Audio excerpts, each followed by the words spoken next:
The entire town went silent when a barefoot little boy ran into the saloon carrying his baby sister on his back, then pointed at the most feared sheriff in the West and whispered, "He killed my father." But nobody expected the stranger sitting in the corner to stand up. Because that stranger was Luke Maddox, the outlaw cowboy who disappeared 12 years ago after a bloody betrayal. And before sunrise, Red Creek would become a war zone. The boy who stopped the cowboy on Dust Road. The desert wind rolled across the empty road like a warning. Dust swirled around the boots of a lone cowboy riding through the forgotten lands of western Montana. His name was Luke Maddox, a man who hadn't called any town home in nearly 15 years. His hat was worn, his coat faded, and the old revolver hanging from his belt looked like it had seen more trouble than peace. The horse beneath him moved slowly, exhausted from days on the trail. Luke pulled the brim of his hat lower as the afternoon sun burned across the horizon. The town ahead barely deserved to be called a town anymore. A few crooked wooden houses leaned against the wind like tired old men.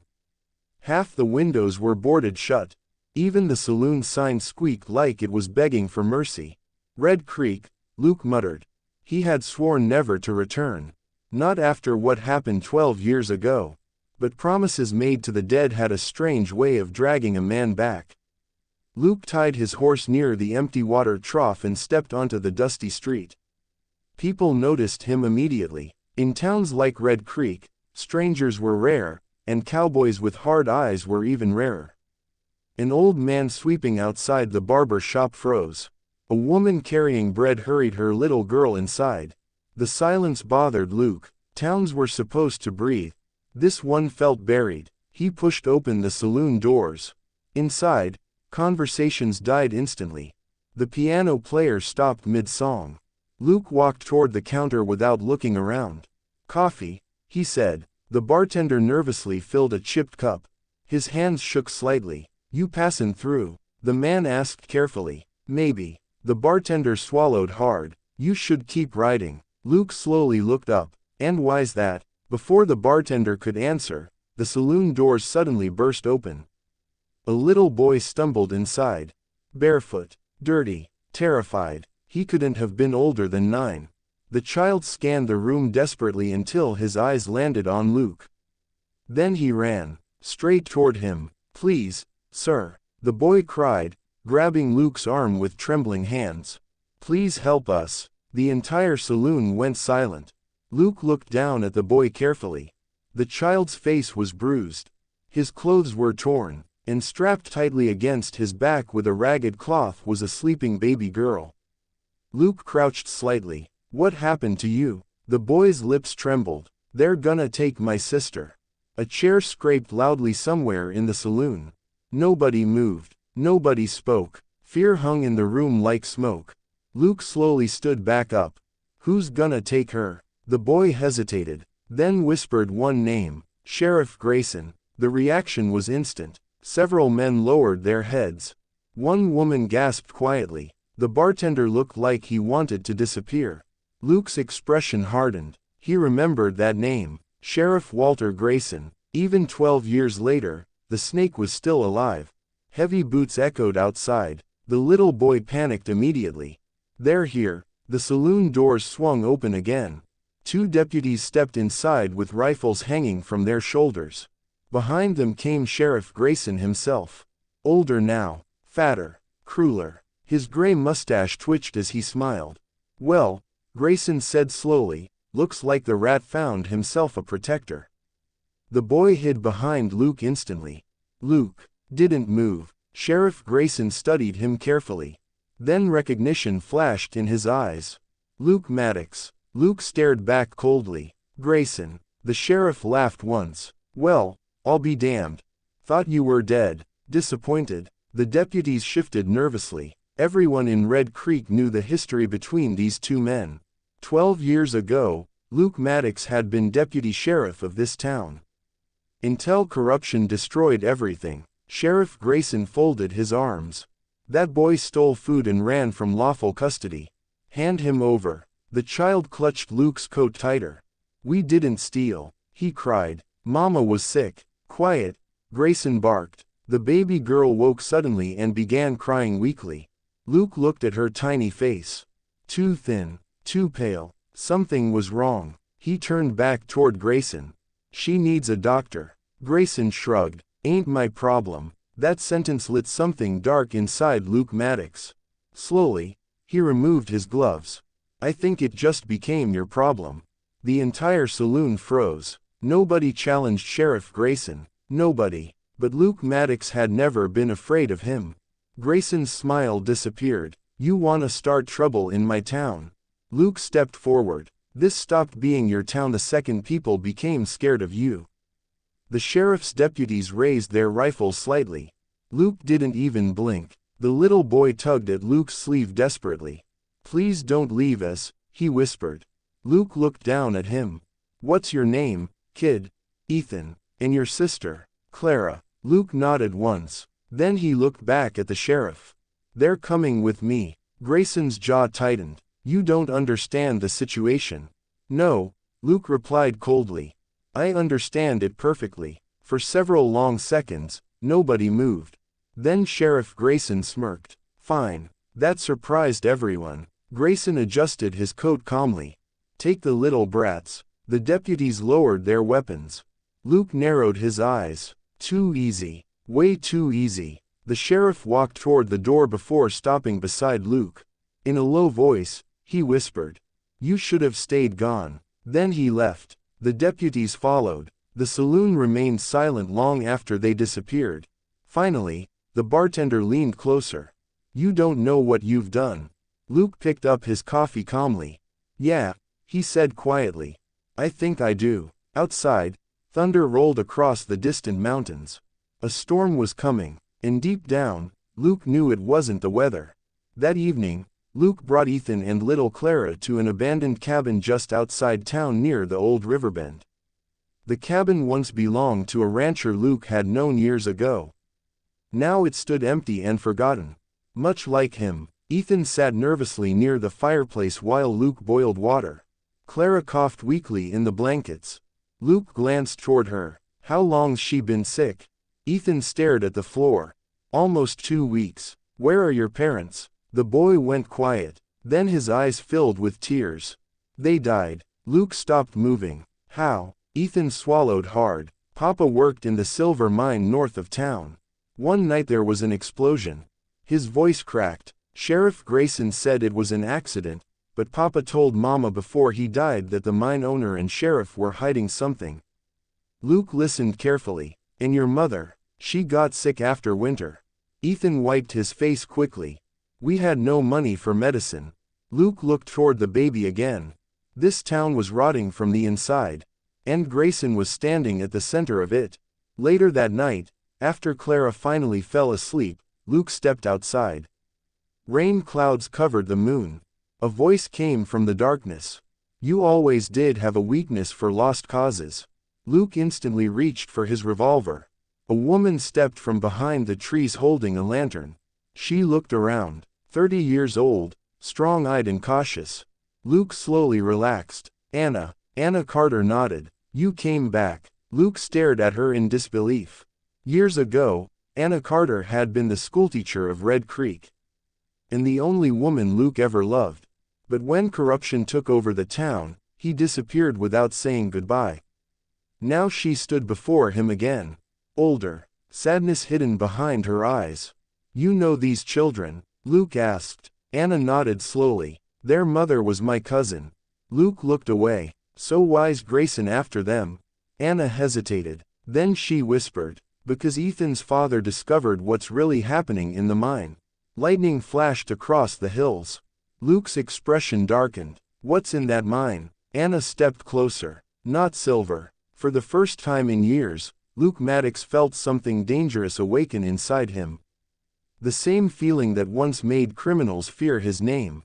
War. And this time, he wasn't riding away. The secret buried beneath Red Creek. Rain hammered the roof of the old cabin through the night.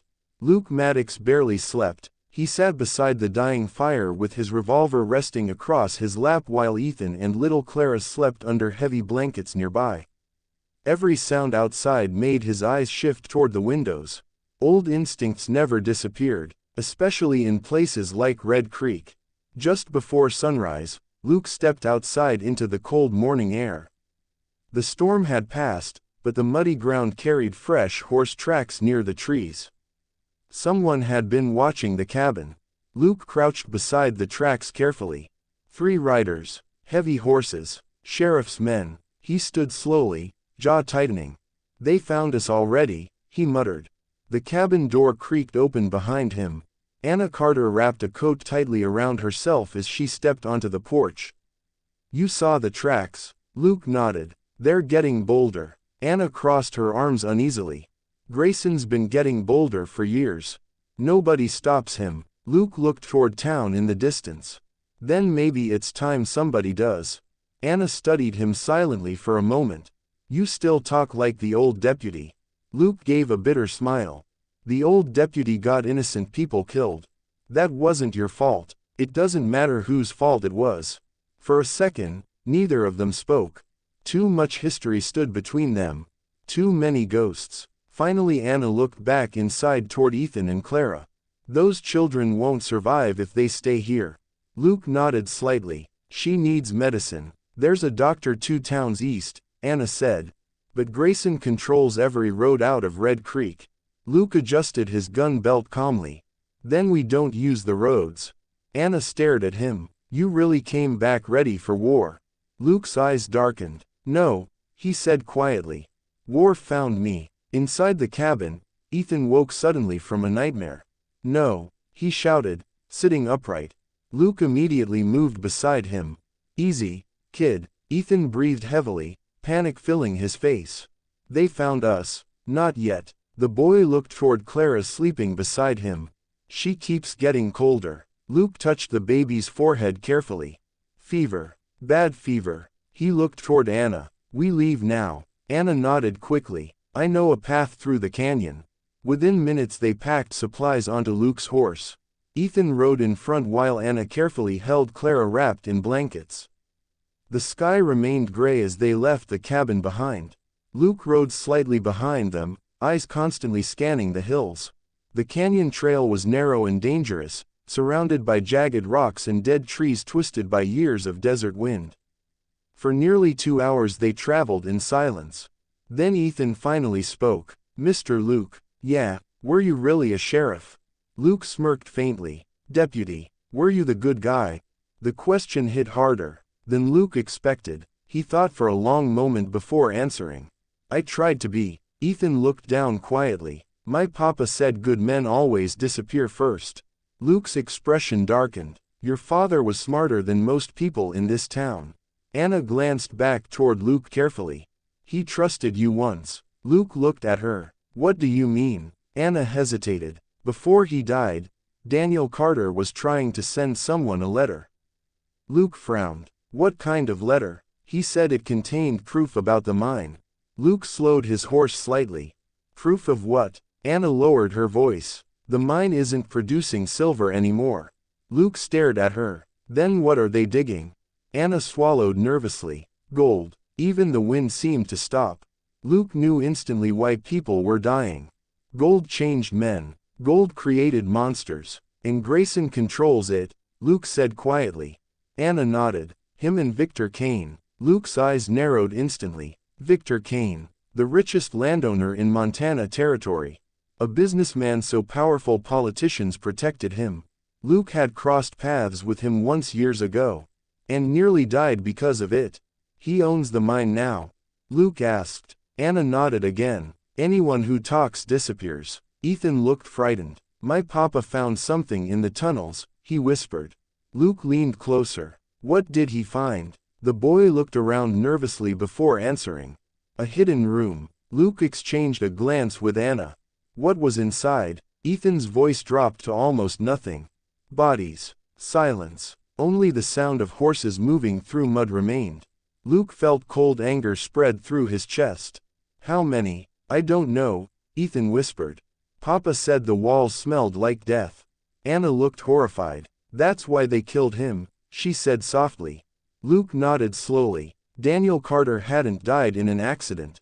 He had been murdered. And now Grayson wanted the children gone too. Because they knew enough to become dangerous.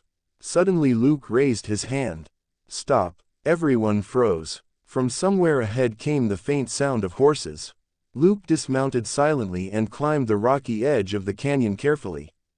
Below, 3 riders blocked the narrow trail ahead. Sheriff deputies. Waiting. Luke slid back down quietly.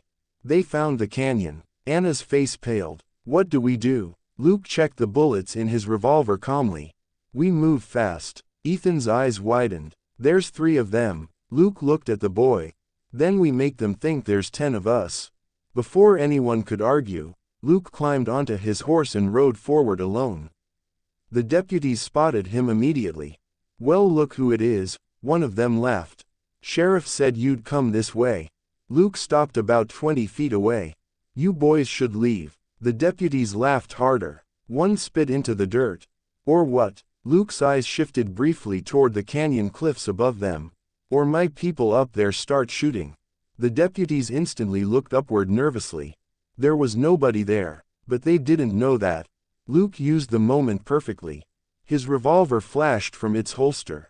Bang! The first deputy's rifle exploded from his hands. Bang! The second man's hat flew off as the bullet grazed past his head. Panic erupted instantly. He's got shooters up there. The deputies turned their horses wildly. Luke fired one more shot into the rocks above them. The echo thundered through the canyon like rifle fire from hidden men. That was enough. The deputies fled in terror. Within seconds they disappeared down the trail.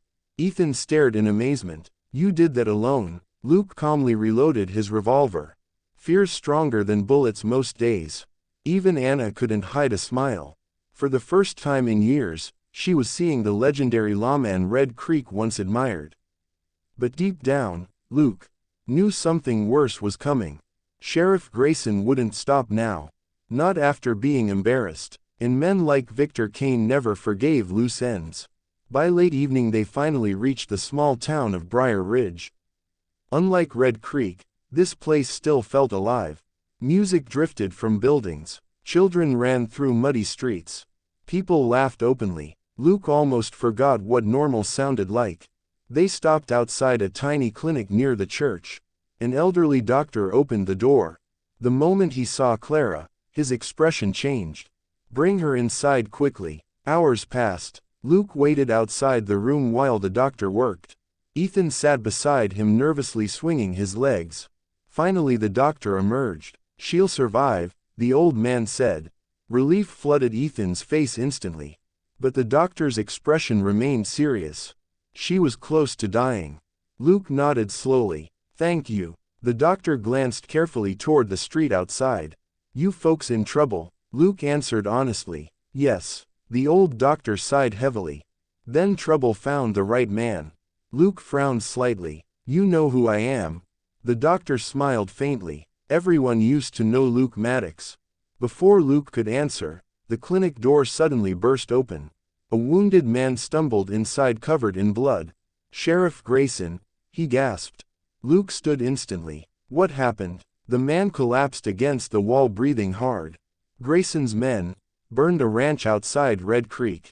Anna covered her mouth in horror. The wounded man looked directly at Luke. They said it was a message. Luke's eyes darkened dangerously. What message? The man swallowed painfully. Tell Luke Maddox the past belongs in the grave. Silence filled the clinic. Ethan looked terrified, but Luke Maddox no longer looked afraid. He looked angry, and that was far worse. Very slowly, he reached for his old sheriff badge hidden inside his coat pocket.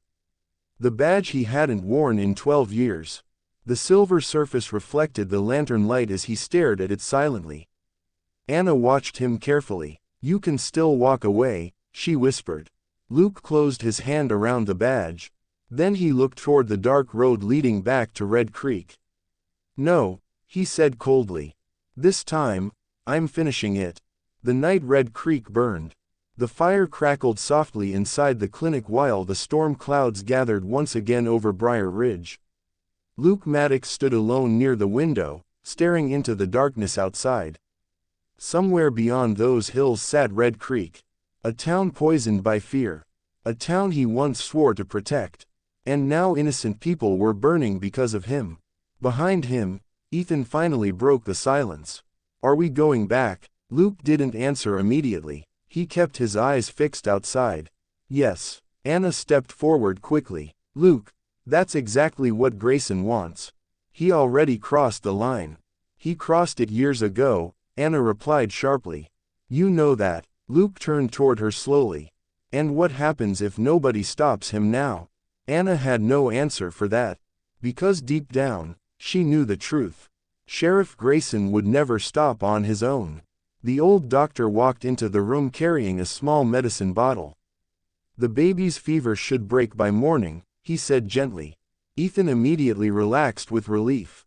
Thank you, sir. The doctor nodded kindly before turning toward Luke. But if you truly plan on going back to Red Creek, he hesitated.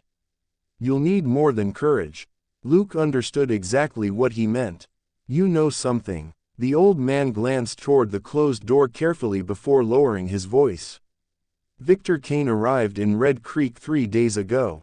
Luke's eyes narrowed instantly. So the snake finally left his mansion. The doctor nodded uneasily. He brought hired gunmen with him. Real killers. Anna folded her arms nervously. How many? 8. Maybe more. Ethan looked frightened. That's an army. Luke calmly buckled his gun belt tighter. No, he said quietly. That's just men. An hour later, Luke rode out alone under the cover of darkness. Anna caught up to him near the edge of town. You're really doing this? Luke adjusted the rifle on his saddle. I need to see what Grayson's planning. You can't fight all of them alone. Luke looked at her for a moment. I won't let those kids die because of my past. Anna stepped closer. This isn't just about the kids.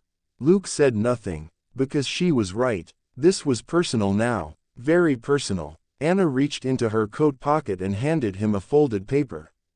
Luke frowned. What's this? The letter Ethan's father tried to send before he died. Luke looked shocked. You had this the whole time. I was afraid. Luke unfolded the paper carefully. Inside were rough sketches of tunnels beneath the mine. And one sentence written shakily across the bottom. They are hiding more than gold. Luke's expression hardened. What does that mean? Anna shook her head. I don't know. Daniel never got the chance to explain. Luke studied the map carefully. Then his eyes stopped on something strange. A tunnel marked with an X. Far away from the main mine shafts. Hidden. Luke folded the paper slowly. This changes everything. Before Anna could respond, distant gunshots suddenly echoed through the hills. Both of them froze. Then came another sound. Screaming. Luke instantly climbed onto his horse. That came from town. Luke wait. But he was already riding. Fast. By the time Luke reached Briar Ridge, flames were rising into the night sky. People ran through the muddy streets in panic. A barn near the church burned violently while armed riders galloped between buildings firing rifles into the air. Grayson's men. Luke pulled his revolver instantly. Bang. One rider flew from his horse. The others turned immediately. There he is. Gunfire exploded across the street. Luke dove behind a water trough as bullets shattered wood above him. Women screamed nearby. A horse crashed through a fence in terror. Luke fired again carefully. Another gunman dropped. The remaining riders scattered through town firing wildly. Luke spotted one deputy dragging a young man from a store. Without hesitation, Luke charged forward. The deputy raised his rifle. Too late. Luke slammed into him hard, knocking both men into the mud. The rifle fired into the air. Luke punched him once, twice. The deputy collapsed unconscious. Suddenly someone grabbed Luke from behind. He twisted instantly, elbow smashing into the attacker's jaw. Another gunman, big, bearded, not a deputy, one of Kane's mercenaries. The man pulled a knife. Luke barely dodged as the blade sliced past his shoulder. They crashed into the muddy street wrestling violently. The mercenary grinned through bloody teeth. Kane says you should have stayed buried. Luke smashed his head into the man's face. Crack. The mercenary staggered backward. Luke drew his revolver and fired once. Silence. The gunman dropped. Heavy breathing filled the street.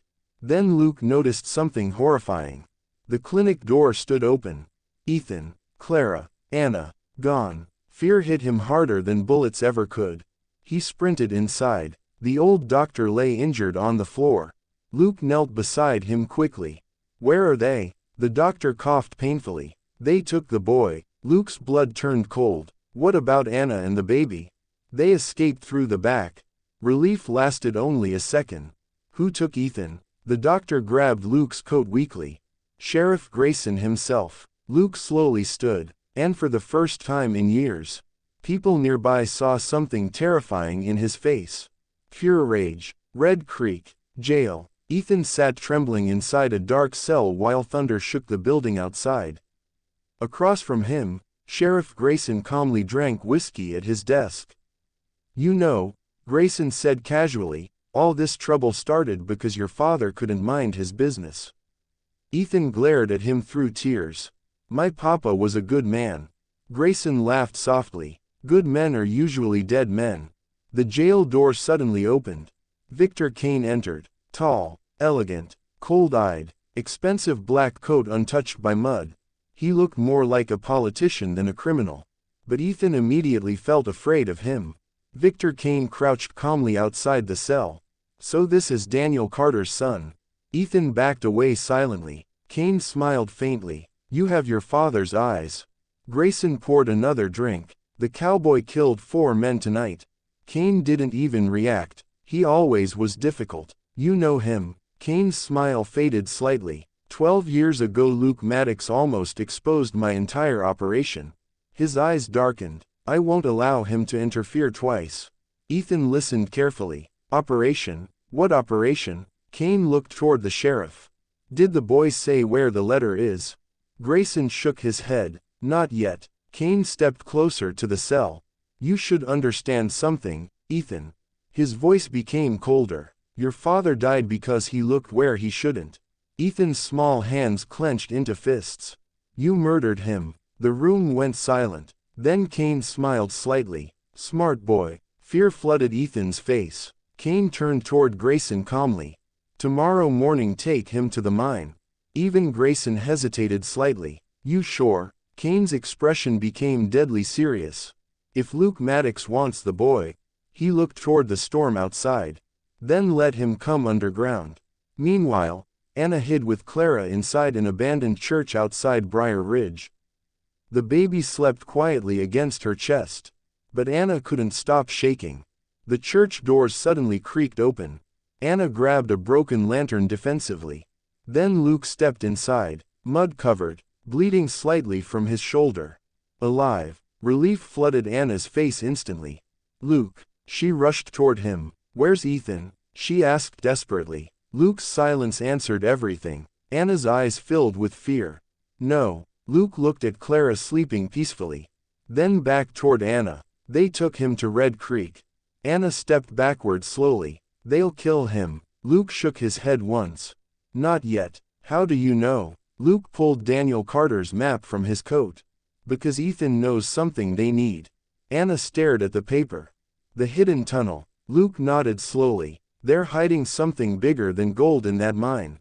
Thunder boomed outside again. Luke spread the map across an old church table. His finger stopped on the tunnel marked with an X. Then his eyes hardened. "This ends tomorrow night." Anna looked at him carefully. "You already have a plan." Luke loaded bullets calmly into his revolver. "No." He looked toward the darkness outside. "I have revenge." And somewhere deep beneath Red Creek Mine, a terrible secret waited in the dark. The secret under the mountain. The wind howled across Red Creek like a warning from the dead. Before sunrise, Luke Maddox rode alone through the hills overlooking the town. Below him, smoke drifted from chimneys while armed men patrolled the streets. Victor Kane had turned Red Creek into a fortress overnight. Every entrance to town was guarded. Riders watched the roads. Deputies carried rifles openly. And somewhere beneath the mountain, Ethan Carter was trapped. Luke studied the town carefully from the ridge above. Then he spotted something strange. A wagon loaded with wooden crates rolled toward the mine entrance under heavy guard. Not silver. Not gold. Weapons. Luke's eyes narrowed. This was never just about mining, he muttered. Suddenly a voice came from behind him. You finally seeing the full picture? Luke spun instantly, revolver drawn. An older man stepped from behind the rocks with both hands raised. White beard, weathered face, old army coat. Luke recognized him after a second. Samuel. The man nodded slowly. Been a long time, deputy. Samuel Reed once worked security at Red Creek Mine years ago before mysteriously disappearing.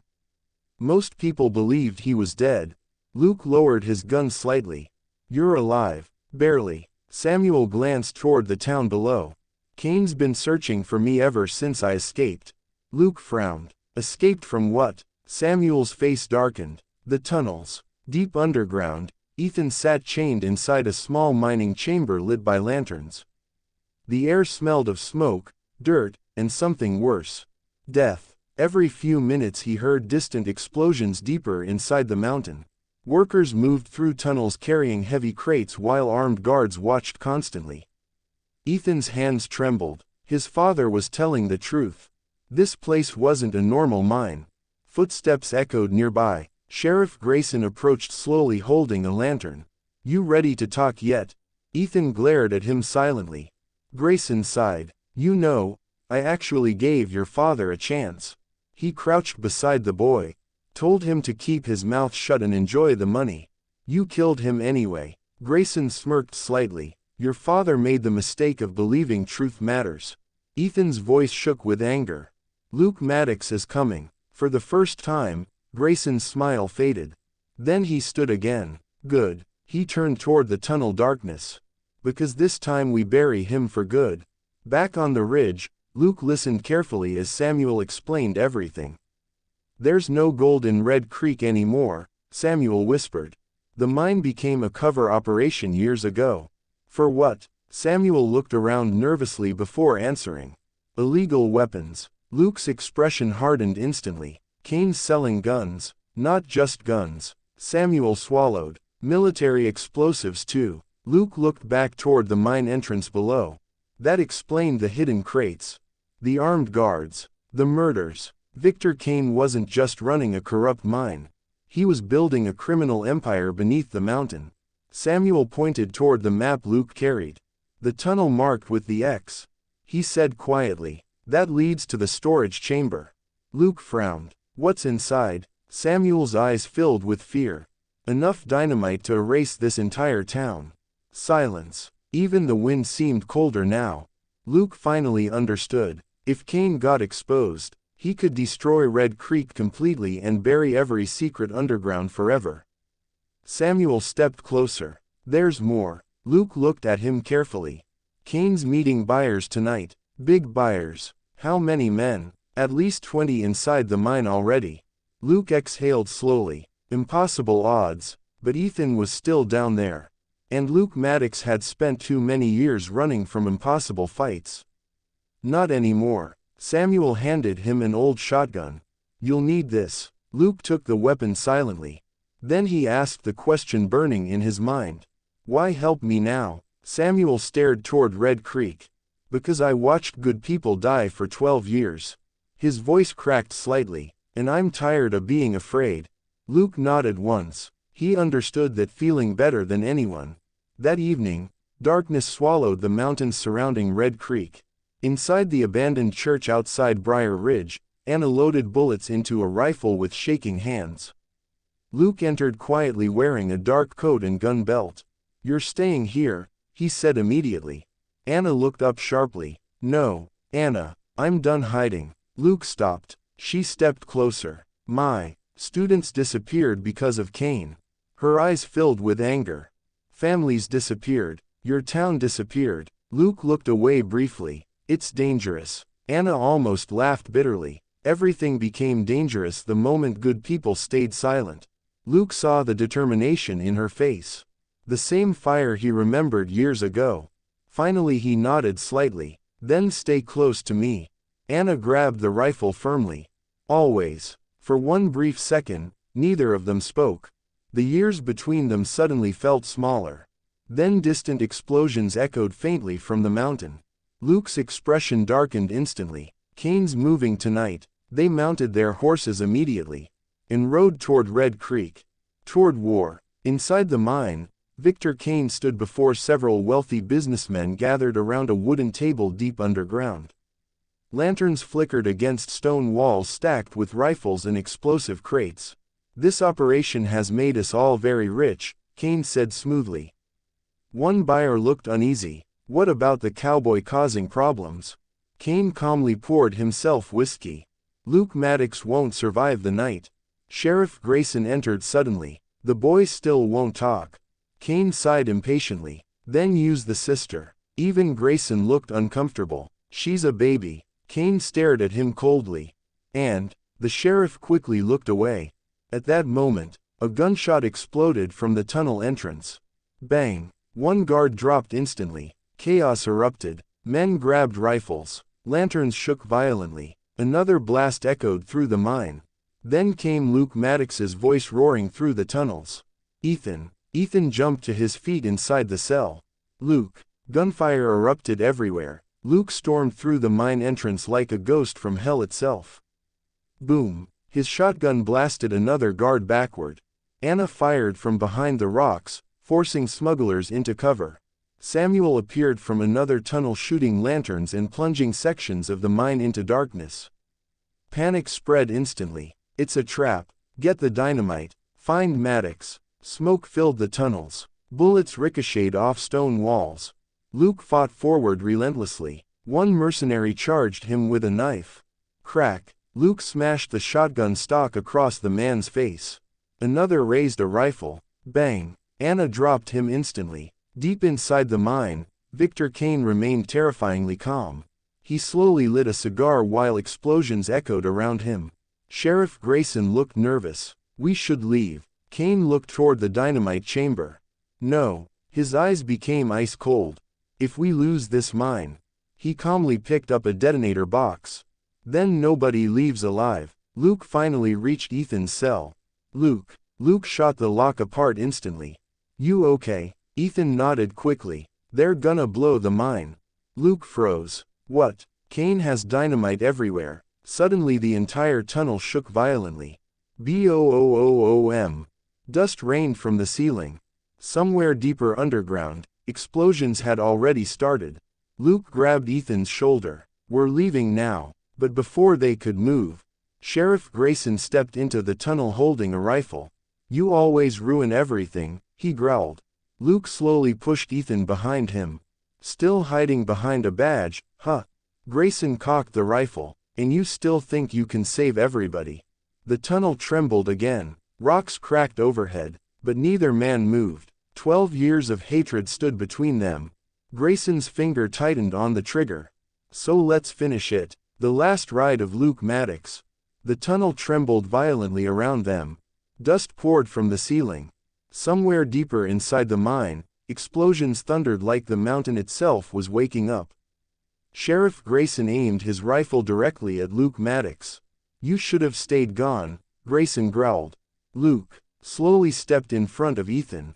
"You've been saying that for 12 years. The sheriff's face twisted with rage. "Because everything was better after you disappeared." Luke stared at him coldly. "No," he replied quietly. "You were just finally free to become the monster you always were." Grayson fired. Bang! Luke dove sideways, pulling Ethan behind a stack of wooden crates as the bullet shattered rock behind them. The tunnel exploded into chaos. Luke fired back instantly. Bang! Grayson barely escaped behind a support beam. More explosions shook the mine. Wood cracked overhead. The entire mountain was beginning to collapse. "Luke!" Ethan shouted. "The dynamite room." Luke looked toward the far tunnel where smoke poured through the darkness. Victor Kane. He still had the detonator. And if Kane escaped, everything would be buried forever. Luke grabbed Ethan's shoulders firmly. "Find Anna and get outside." "What about you?" Luke checked the shells in his shotgun calmly. "I've got unfinished business." Ethan looked terrified. "You can't stay down here alone." Luke gave the boy a faint smile. "Kid, alone is how I started." Then he pushed Ethan toward the escape tunnel. Go! Ethan disappeared into the smoke just as Grayson fired again. Bang! Luke rolled behind another beam and returned fire. The sheriff screamed as the bullet tore through his shoulder. But Grayson refused to fall. Hatred kept him standing. You think killing me changes anything? Grayson shouted through pain. Men like Cain always win. Luke slowly stepped from the smoke. No, he said darkly. Men like you just survive too long. Another explosion rocked the tunnel. Craack. The ceiling split above them. Grayson panicked briefly and fired wildly. Luke moved faster. Bang! His final shot struck Grayson square in the chest. The sheriff staggered backward silently. Shock filled his face. Then the tunnel floor collapsed beneath him. Grayson vanished into the darkness below. Gone forever. Luke stared at the empty pit for one long second. Then he turned and ran deeper into the mine. Toward Victor Cain. Outside the main tunnel, Anna fought beside Samuel near the mine entrance. Gunfire echoed across the mountain while Cain's remaining mercenaries tried desperately to escape. Smoke rose into the night sky. Anna spotted Ethan emerging from the tunnel alone. Ethan. She rushed toward him immediately. Where's Luke? Ethan struggled to breathe. He stayed behind. Fear hit Anna instantly. No. Another explosion shook the mountain. Samuel looked toward the entrance with horror. The whole mine's coming down. Ethan grabbed Anna's hand desperately. He's after Cain. Anna's eyes filled with panic. Without hesitation, she grabbed a lantern and ran toward the collapsing tunnel. Samuel shouted after her, "You'll die in there." But she never stopped. Deep underground, Victor Cain calmly walked through the dynamite chamber carrying the detonator box. Even now, with the mountain collapsing around him, he showed no fear. Only anger. The chamber was enormous. Crates of explosives lined the walls beside stacks of illegal rifles and gold bars. Enough evidence to destroy powerful men across half the country. Cain reached the escape tunnel at the far end. Then froze. Luke Maddox stood waiting in the smoke. Shotgun in hand, eyes colder than death itself. Cain sighed heavily. You're becoming very inconvenient. Luke stepped forward slowly. It's over. Cain actually smiled. No, deputy. He raised the detonator slightly. Now it ends. Luke noticed Cain's thumb hovering over the trigger. One push, and the entire mountain would explode. You won't survive it either, Luke said carefully. Cain's smile widened. Men like me don't fear hell. Suddenly Anna's voice echoed behind. Luke, Luke. Luke turned briefly in shock. Anna had followed him inside. Cain saw the distraction instantly. And pressed the detonator. Click. Nothing happened. Cain frowned. Then Samuel's voice echoed faintly from another tunnel. I cut the wires, you son of a bitch. For the first time all night. Victor Cain looked afraid. Luke charged. The shotgun slammed into Cain's ribs, knocking the detonator away. The two men crashed violently across the dynamite chamber. Cain fought like an animal. Desperate. Savage. He pulled a hidden knife and slashed Luke across the arm. Luke grunted in pain but kept fighting. They smashed into crates of explosives as the mine continued collapsing around them. Anna grabbed the detonator box quickly. Luke. Cain punched Luke hard across the face and staggered backward toward the gold crates. Blood ran from his mouth. You have no idea how powerful the people behind this are, Cain hissed. Luke wiped blood from his lips slowly. Maybe. Then he stepped closer. But they're not standing here tonight. Cain lunged again with the knife. Luke caught his wrist, twisted hard. Crack. The knife fell. Then Luke hit him once. Twice. A final punch sent Victor Cain crashing backward against unstable dynamite crates. The wooden shelves collapsed instantly. Boxes of explosives tumbled down around him. Cain looked up in horror. Wait. Boom. A sudden blast erupted beside the chamber wall. Fire exploded through the tunnel. Luke grabbed Anna instantly and pulled her toward the escape route. Behind them, Victor Cain screamed as flames swallowed the dynamite room. The entire mountain began collapsing. Run, Luke shouted. Outside the mine, Townspeople watched in terror as fire burst from the mountain tunnels. Luke, Anna, and Ethan emerged seconds before the entrance collapsed behind them. Craash. A massive cloud of smoke and rock exploded outward across the hillside. Then silence. The mine was gone. Victor Kane, Sheriff Grayson, the operation, buried forever beneath Red Creek Mountain. For several long seconds, nobody moved. Then Ethan ran forward and wrapped his arms around Luke tightly. "You came back," the boy whispered emotionally. Luke looked down at him quietly. "Yeah, kid." Anna stood nearby holding Clara as tears filled her eyes. For the first time in years, Red Creek felt free. 3 days later, morning sunlight warmed the town gently. Workers repaired broken buildings. Children played outside again. People smiled openly in the streets. Fear no longer ruled Red Creek. Near the edge of town, Luke saddled his horse quietly. Old habits were hard to break. He adjusted his coat and prepared to leave without saying goodbye. But before he could climb into the saddle, Anna appeared carrying Clara while Ethan followed beside her. "You're leaving." Luke avoided her eyes. "That's what men like me do." Ethan frowned. "You said good men stay." Luke looked at the boy silently. Then Anna stepped closer. "You don't have to keep running." The wind moved softly through the trees around them. Luke stared at the town one last time. For years he believed Red Creek only remembered his failures. But now he saw something different. Hope. Ethan slowly held out something small in his hand. Luke frowned. His old silver badge, cleaned carefully. "You dropped it," Ethan said. Luke stared at the badge for a long moment. Then toward the people rebuilding the town. Finally, toward Anna, a woman who never stopped believing he could come home. Luke slowly took the badge. And for the first time in 12 years, he smiled. Maybe some ghosts didn't need burying. Maybe some men deserved a second chance. Anna reached for his hand quietly. Luke looked at the open road stretching beyond Red Creek. Then back at the people waiting for him to stay. This time, the cowboy chose home. Please friends spot my channel. Subscribe, like, share, comment. Thanks for watching.